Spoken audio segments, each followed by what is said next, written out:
Hello YouTube, this is Morgan, Airspeed Prime here with my next Avatar discussion video. This is going to be all about Ursa, and specifically about The Search and how I really feel it was the book that really kind of turned the character from, for the most part, just being discussed and referred to as just Zuko's mom, and really made her into a character of her own. That's not to criticize the show and the flashback scenes that we got with Ursa, but, you know, it's fair to say that the comics cover much more of her character than the show did. And the show definitely, I think, leaned more into, kind of, I suppose, why a lot of the time she is just referred to as Zuko's mom. And that's really all there is, just the mystery of Ursa and that, and why it's always referred to as what happened to Zuko's mom. We now know, and it's just one of these things where it's for me, it's the best part of the comics. I think it's just, in terms of for the most part, complete arc that the comic has actually covered in terms of new material. It's covered Ursa's backstory, and revealing that mystery of what happened to her is, I think, the absolute best part of the comics that I don't think anything has really come all that close to just yet. So we'll see exactly what they do. I think the Azula arc, if they eventually get around to doing it, has potential, but that also is going to involve Ursa as well. So yeah, the main thing I want to talk about here is just, like I said, the comic taking the idea of this character, the character who is super important to Zuko. There's this mystery around her. She was banished, she's missing, and we more or less get implied to us that she's still out there, she's still alive somewhere. Ozai seems to know where she is, potentially. That's what the Zuko going to Ozai at the end and saying, "Where's my mother?" kind of leads to. The comics go off on a little bit of a different kind of path to that, and kind of have like, okay, Azula needs to get involved for Zuko to get the information he needs to sort of, get on to where, Ursa can be found. But for the most part, this is the book that really gets into, who she is. And I think what's so impressive about it is that it takes the idea of, like, we knew going in The Search was going to be about, like, the search for Zuko's mom, but we didn't really know exactly how they were going to handle that. I think there was a lot of speculation that right at the very end they'll find her, and then maybe going forward we'll get development on her. So what a surprise it was, a very pleasant surprise, that the first page of The Search Part 1 immediately confirms to us that Zuko finds Ursa, and basically we're getting Ursa's backstory, basically via the mechanic of Ursa telling Zuko this story. And then also that a large part throughout all of these books is going to be a heavy emphasis on backstory all about Ursa. And not just her time as part of the royal family, but we're going to start before that and cover her back when she has this boyfriend, Ikem, and before she gets engaged. And it suddenly kind of asks all these questions of like, oh, okay, so she wasn't some like Fire Nation noble and stuff like that. Even though she's like a descendant of Roku, it's more of a kind of hidden thing at this point in time, and it's something that the royal family kind of finds out about, and basically the pairing of Ozai and Ursa happens because they want to improve the royal family bloodline by having the blood of an avatar basically included in the family line. And that's the only reason that relationship happens. So it immediately takes out the idea that Ozai was once this kind of good person and there was actually a good relationship there. No, it was completely arranged, and there are a lot of threats and stuff like that involved. And it makes Ursa's kind of backstory very tragic. And I think it's all kind of defined in a way by what she says just before she accepts the Mother of Faces' offer to, one, get a new face, but also to forget her memories of her life before having this new face. The Mother of Faces says, "Ursa, I sense much pain in you. Do you really believe a new face will relieve you of this pain?" And Ursa says, "No, of course not. My pain comes from the memories of a life that I did not choose for myself." And that kind of is very defining for like the arc of Ursa, because she constantly is forced to, in a way, make these decisions to sort of save the people around her. by putting herself in a position she didn't exactly choose. She's forced to sort of save Ikem as well as her parents by having to accept Ozai's kind of proposal and go off to the royal capital. Otherwise, like, something would happen to her parents. Ikem would be killed or something like that. And then just along the way, these things just happen where she's just constantly put into positions where she sort of has to act to protect the people around her, but it's often not it doesn't really benefit herself.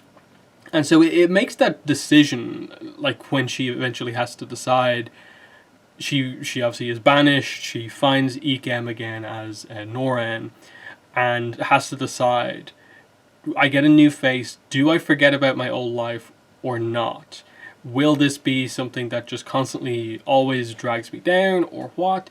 And for the first time, basically, in her life, more or less, she makes a decision sort of for herself, and she decides, yes, I will forget about it all. But obviously, just before that, she does say, Zuko, Azula, I'm so horrible. And she says yes. I think that's what makes this development for Ursa, so powerful and so well done, is that they were not afraid to make the character who is more or less the good influence in Zuko's life, the early good influence in Zuko's life, which I suppose is why Iroh so heavily wants to steer him down the right path. A lot of that comes from Ursa, but they're not afraid to have Ursa be flawed herself, and in a way make that sort of comparison of Zuko always struggled with the decisions in his life, just making them in the first place and then making the right decision. Ursa never particularly had that problem, but the decisions she was tasked with, they often had only one answer, and that answer didn't really benefit her.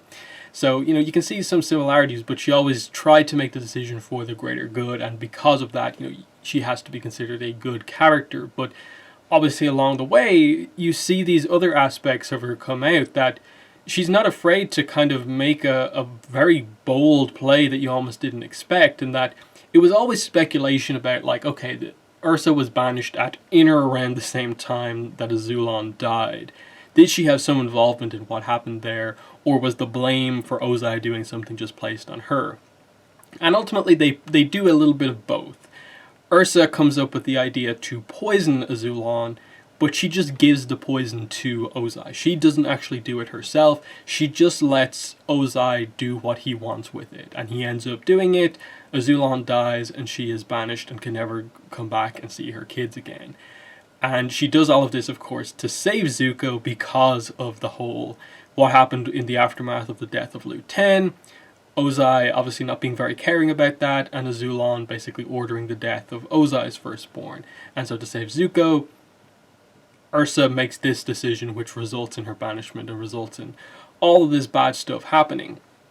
And, it's always been a thing, I think, within the fandom, like, does Ursa actually have an issue with Azula? And what I love here is that in the show, they always just show with the banishment, she goes to see Zuko while he's asleep before she leaves. But here in the comic, they show her go to see both Azula and Zuko, that she cares about both of them. And that really just adds that whole extra layer on, in that there wasn't really any sort of favoritism there. She was absolutely worried with the way Azula was kind of turning out, because even without Ozai's influence necessarily being a huge factor early on, Azula was still kind of turning out a little bit more like him from the get-go. And, Ursa, of course, was trying to sort of, punish Azula to kind of set her straight, send her down the right path, but obviously stuff happened before she could really, I suppose, have the same influence on Azula that she had on Zuko. And that's what makes that arc so interesting as something that is still open in the comics right now. That because, we obviously have this amazing setup for Azula, that when they come back to it, it's going to be amazing and intense. And we always knew that Azula's problems were primarily with her mother. But now, the other side of that, Ursa is actually developed herself, and there's issues there in terms of, like, Ursa sort of feeling like she maybe failed Azula in maybe not, maybe protecting her from Ozai's influence as much as Zuko. So there's two angles going into whatever happens next between those two. It's both Azula, and how she has to, how she reacts to seeing her mother again, but there's also how Ursa reacts next time she sees Azula. And both, I think, are very important because of how well the development for Ursa was done. Similarly, along that road, what I like is that they didn't just leave Ursa's story at the search, just one and done. They come back to it and give her an arc in Smoke and Shadow. And ultimately, it comes down to just a key scene right at the end of Smoke and Shadow, in Smoke and Shadow Part 3. Right at the end, it is her confronting Ozai. And the setup to this, I thought it was so well done, that she was banished and it seemed like she made this really kind of bold play, but you really realize how terrified she was the entire time. And how terrified she still is of Ozai because of all the threats that happened in their early relationship. And she's terrified being back here, and even though Ozai is in prison, it takes Iroh really helping her and guiding her through it to allow this confrontation to happen and her to just really lay into him and just say what she needs to say to him to, just get it off her chest once and for all. And just point out, that, like it says here, after all these years, I finally see you, Ozai. You're just a small, small man, trying with all your might to be big. Your heart is so small, you've no room for your son, or your daughter, or your brother, or even yourself. Goodbye, Ozai. And she just walks off and doesn't listen to him. And it's always been the words from Ozai that have kind of sparked the fear, but now she really sees that the words are kind of all he has. With him powerless without his bending, his words mean nothing. And it's such a great scene because it's finally this, in a way, the thing that turned her life upside down was Ozai, and Azula kind of forcing this arranged marriage. It is ultimately also the thing that gives her her children, but for the most part, it was a very negative influence on her life, with the only positive being Zuko and Azula. And even then, they're look at what all the suffering that Zuko went through. Look at the way Azula still is. It still has these kind of problems that happen because of all of this. But she's come out of it okay in the end. And her relationship with Ki, I still want to see more of that, of course. And it just... It's an example of just the comics doing some really, really important stuff. Even the fact that, she says there to him, you don't even have room in your heart for your brother.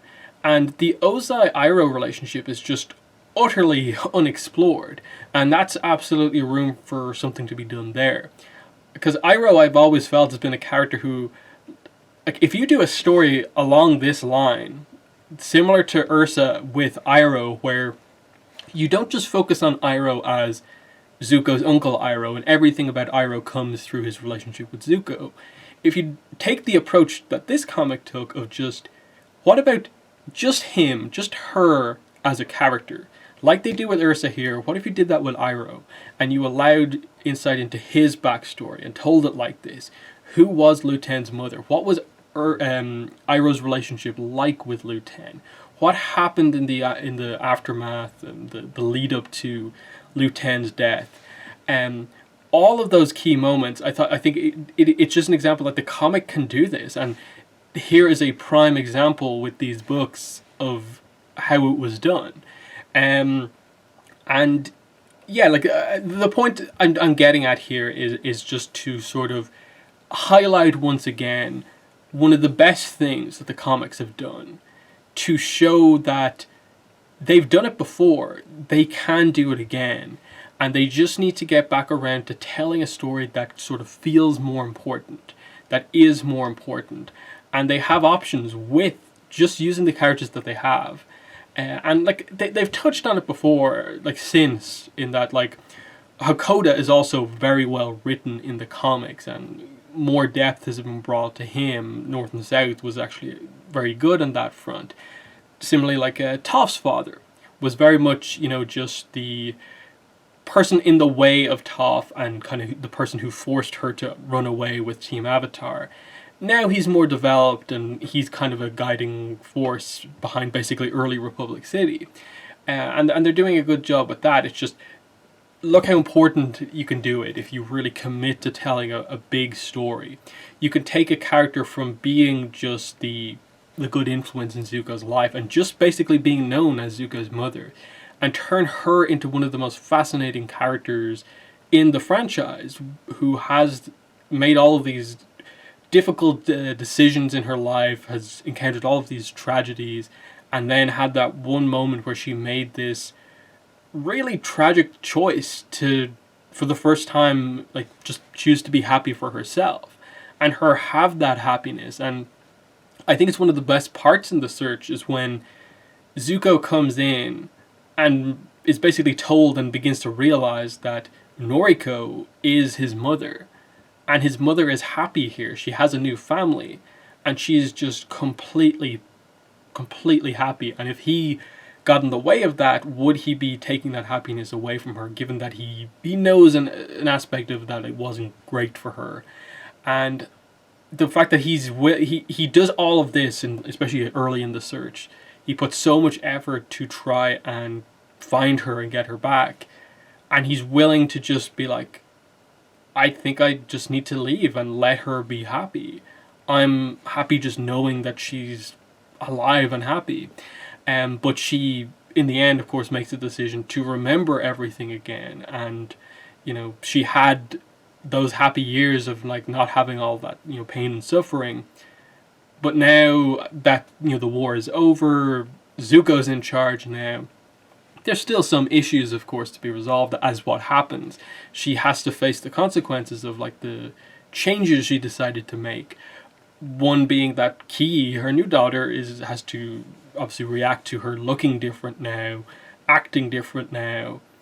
She has to sort of confront her past again by confronting Ozai, and that took a lot.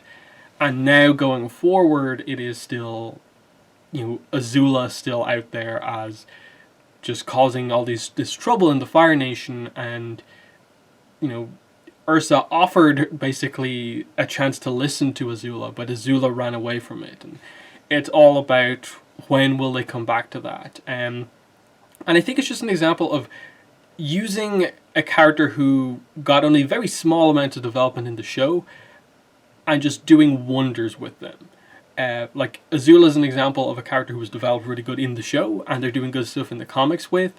Whereas, like, maybe Sokka is an example of, like, great character in the show, they haven't really managed to do anything beyond comedy with him in the comics just yet. Maybe there's hope and imbalance that they'll do more, especially with Suki coming in. But I think it's just, I think it's almost like a forgotten part of The Search in a way that, it's not just the answer to that mystery of where is Ursa and the answer to, like, where is she now, but the backstory and the entire book, obviously, like, starting and ending with the idea of Ursa telling her backstory, all the reveals, all the references, Love Amongst the Dragons, the play, the mask, the significance of the Blue Spirit mask to Zuko, everything, I think, is just superb in it. And I think the main thing I'd recommend with this video would be, if you haven't read The Search in a while, go back and read it. It still holds up. It is, I think, still absolutely the best Avatar comic we've got so far. And it's why I think I always, with some of the more recent comics, kind of come back to, like, look how good they used to be. Can we get back to that a little bit now? And I understand not everything can be this, because you can only kind of tell, like, a story that important, a mystery like that revealed once. But the mystery is one thing, but the character development is a whole separate thing. And there's so many options to do that with other characters. Like, if Suki comes in Imbalance Part 2, you can actually find a way to, like, really turn her into, like, the central character of Imbalance if you wanted to. If she takes a big stance on things in Imbalance, it could be, like, really amazing for her character, and it's just about them using the characters in that way. I think they've gotten into a little bit of a rut recently by just using the same main characters and not really developing them all that much. So it just feels like more time with our characters, and it leads to fun moments, of course, but nothing feels impactful. And I think just the Ursa stuff here, and some other examples like how they did Hakoda in North and South, and Lao in The Rift and so on, are good examples of other characters being used kind of in other places, and just how, as I said at the start here, how the search really turned the character of Zuko's mom into Ursa. She's still Zuko's mom, but we know her as Ursa as well now. So that's my thoughts on this video. In the comments, let me know what your thoughts are on the search, on Ursa as a character, and yeah, that's been the video. Thanks for watching, and bye.